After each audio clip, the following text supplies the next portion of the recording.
What's up, everybody? My name is Vincent. Welcome to Cryptolution, where we talk about everything under the moon, the crypto universe. Today is Wednesday, September 13th. And today's video is a very important video because breaking news has happened.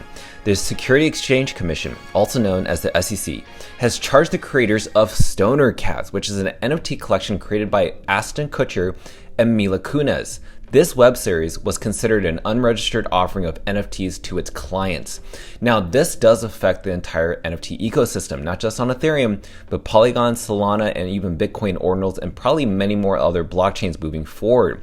So I want to share with you what has happened, what did they do wrong, but also give you some insight at the very end of the video from some different perspectives from members within the SEC that don't entirely agree with this decision, and compared NFTs to in real life toys by big major brands. How are they any different? And how does digital and in real life products differ from that? Well, I want to share with you easily in this video what you need to know, what you need to be aware of, and also what you need to be ready for in case your NFT collection is going to be attacked by the SEC and maybe classify your collection as a security. So with that said, you have to smash the like button, subscribe to the channel, don't forget to join our Patreon page, and most importantly, please be careful with any of the scammers down in the comments below.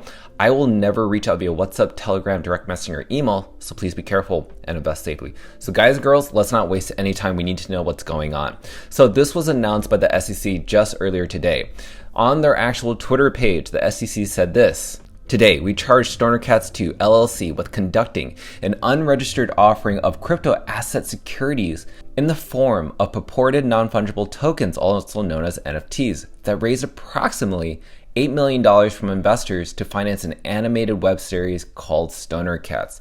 Now, this is from them, quote unquote. "Regardless of whether your offering involves bears, chinchillas, or animal-based NFTs, under the federal securities laws, it's the economic reality of the offering, not the labels you put on it or the underlying objects, that guides the determination of what an investment contract and therefore a security." This is coming from the director of the Division of Enforcement. Now, we got to continue further on because other people see different perspectives on this. Because what does Stoner Cats do wrong?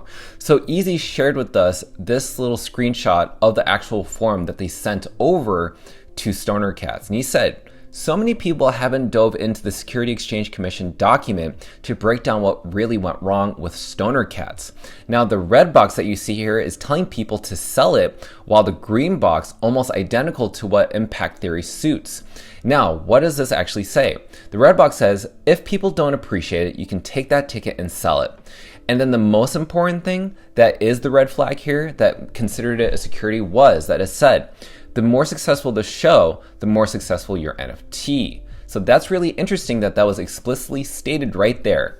Now, moving on, Ariel, who is also a lawyer within the blockchain world, said this: "Anything you tweet can and will be used against you." Now, included is in the Security Exchange Commission Stoner Cats order as evidence was multiple tweets from their actual Twitter page. So right here, the Stoner Cats Twitter page did tweet this and say, "Market dips aren't always bad." And then they used this image: "Sell ETH for fiat, hold through the dip, buy more ETH, and sweep the Stoner Cats floor." In a way, if you tweet something like that, that can be considered maybe a pump and dump, false expectations for your clients to buy something. Now, the ultimate lesson here is that if your NFT collection or the founders of that NFT collection, or possibly even people within the team of that collection, that hint that if the collection does really well, that the floor price will pump in any shape or form, could be considered a security, and that the SEC will come after you to shut you down. And what does that actually mean? Well, basically, the SEC ordered Stoner Cats a cease and desist. Basically, they can really just come over, tell your project to just shut down, and all of a sudden, all your assets, all your NFTs are worth nothing because you can't sell them anymore. Yes, it's forever going to be in the blockchain, but the value of that NFT could be ultimately affected. No one's going to want to buy it because they don't want to buy something that's considered a security. Even though things on the blockchain world will always still be there and people can buy those NFTs at a loss, we've seen time and time again many different NFT collections fall into the near zeros because there is just no activity. There's a lot of fear within that collection and nobody wants to come back. So moving on, we have to talk about Cool Time's tweet. He says, well, in his perspective, NFTs are illegal in some way, right? Now, this is what the SEC is saying with this statement. He says that Stoner Cats have been charged for offering unregistered securities. They did not promise passive income. They did not create a token. They only did what Bored Ape Yacht Club did, what Azuki did, what Digaz did, and many other different collections. Basically, every NFT product should expect to be charged by the SEC. Now, you must be wondering, what could a charge be like? How much is that going to be? Well, Stoner Cats actually had to pay a certain amount of money. In fact, they actually had to pay around $1 million to the SEC. And apparently, they do have to refund most of that money back to the customers in some shape or form. So let's go ahead and dive deep into what that actually looks like. So this person said this: Stoner Cats did raise $8 million, and that was within the first 35 minutes of mint. They will have to pay a $1 million fine to the SEC, but the fair fund pool is a pool of money out of the $1 million raised that will refund the minters. So that's where that money is going to go back to the minters and how much that's going to be. But the $8 million plus the secondary sales that were raised, well, guess what? $1 million is the total that they owe, so they will keep the $7 million plus. Now, it may seem like a doom and gloom video because the collection may go to zero because there's just no traction with the collection. And there's some positivity out of this, because if you think about it, if a collection does really well, they may just have to pay a fine, and that's it. And that means if the collection has a really great community and strong audience, then they'll stick around, and that means that collection won't die. So there's some positivity out of this in some shape or form, because again, we're learning how regulation happens with the NFTs as time goes by. This collection, Stoner Cats, is very different from any other NFT collection in terms of what they were doing. Stoner Cats is a web series. Not every other collection is a web series. Just think about it like that. And I want to share one of these last slides, which is from Ariel. Now, this is the thing that I think people need to stick around with at the very end of the video, and why I want you to stick around to the very end of the video, because Hester Pierce, which is one of the members within the SEC, said this. Now, in her dissent, claims that the SEC's reasoning is interesting because, say for instance, the Star Wars collectibles of the 1970s would technically be considered as securities as well, if you compare that to the NFTs of Stoner Cats. Now, this is quote unquote apparently from Hester Pierce. Now, while updated for the digital age, the Stoner Cats NFTs are not that different from Star Wars collectibles sold in the 1970s. On the heels of the very successful release of the Star Wars in 1977, fan excitement was high. To the delight of millions of children that holiday season, the toy company Kenner sold early bird certificate packages redeemable for future Luke Skywalker, Princess Leia's, and R2-D2 action figures, and memberships in the Star Wars fan club. The sales of these certificates helped to build a diehard community of Star Wars fans.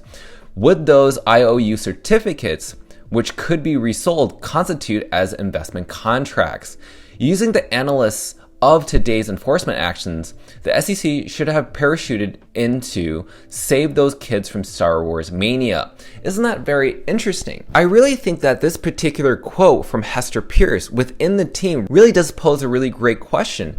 How can the SEC consider these digital collectibles of these NFTs and differ that from in real life products from an actual company such as Star Wars? They're not very different from each other, but that's why we're in this discovery area, this discovery zone of where NFTs lie within the blockchain. And I also want to share with you another thing is that the SEC right now is losing a lot of battles between Grayscale's Bitcoin ETF, Ripple's XRP token, and possibly many more cases. But nonetheless, all their SEC is doing regulation by enforcement. So the worst thing I'm seeing for these NFT collections that we're seeing right now is that many of these NFT collections may just have to pay a fee.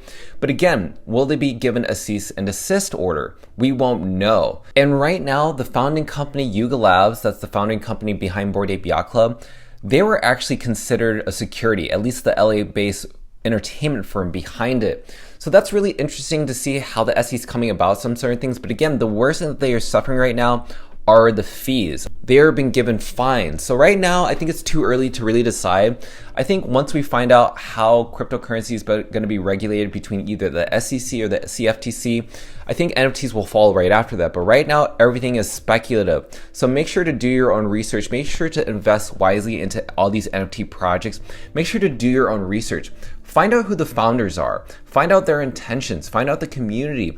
Are they tweeting things that are pretty much red flags that say, hey, if you buy our NFT, the floor price will pump.